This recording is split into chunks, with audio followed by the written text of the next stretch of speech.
Okay, right, so a couple of quick operators here that we can use to manipulate our data, which can be particularly useful with dealing with animations and sine curves. First of which is the abs node, or absolute. And simply enough, it just ignores any negative values. So if I have a look at my graph over here, and I'm just going to slow it down again, make it a little bit clearer to see. Multiply by 0.5, there we go.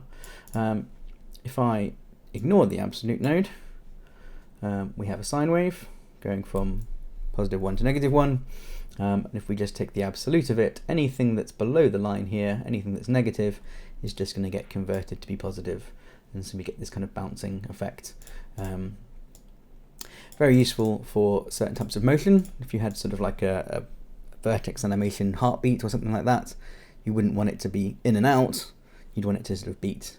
And so by using the absolute, you can kind of take this this value and yeah, bounce it off 0 or repeat it from 0. So absolute, taking the negatives and making them positive. Very useful. Next we have clamp, min, max, and saturate. So all similar things to absolute. Clamp, which I have here. Yeah, just going to change this to be a little bit slower again. So multiply by 0.15, and then I'm going to save this as a named reroute. And that way I can just quickly replace these with the same thing.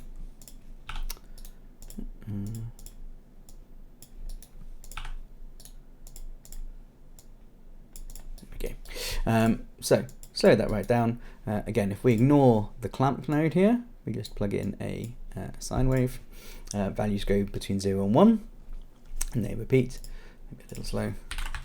And what clamp will do, will take any value. Well, clamp here with these settings of a min and max of 1 will take any value below 0 and just clamp it, or just make it be that lowest value, that 0 that we've plugged in here. So whereas absolute would take the values and sort of flip them and make them positive, here it's just ignoring anything below that.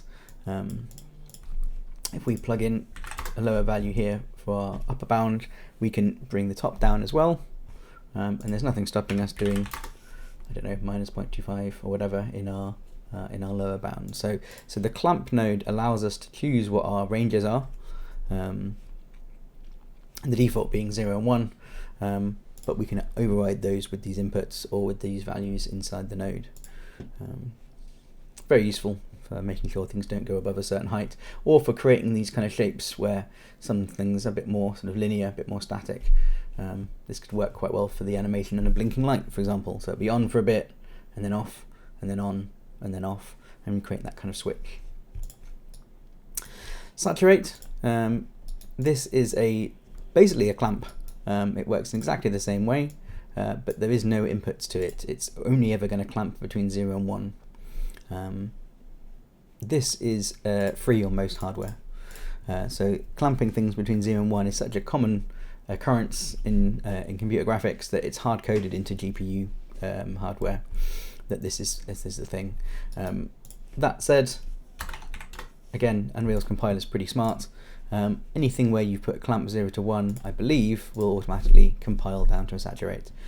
So I wouldn't worry too much about using them. It's there, you can if you want, but it will compile a clamp 0 to 1 down to a saturate where possible. Yeah, useful for kind of, yeah, just sort of making sure that things don't go out certain ranges. Next we have min and max, and min and max work basically like half a clamp. So if I go in here and just plug this into, what am I using, emissive?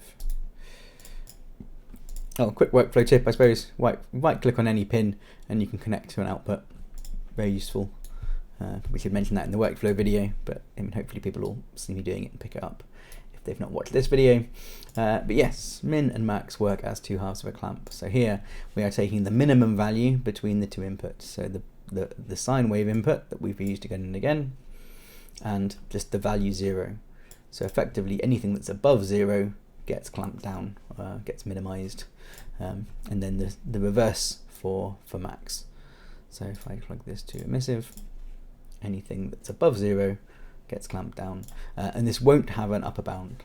So effectively, if we were to plug one into the other, or use the two here, this is doing both the min and max at the same time, and this is doing just one of the two operations. So when you want to kind of raise a floor or clamp a ceiling, but without affecting the other part of the data range, you can use the min and max functions.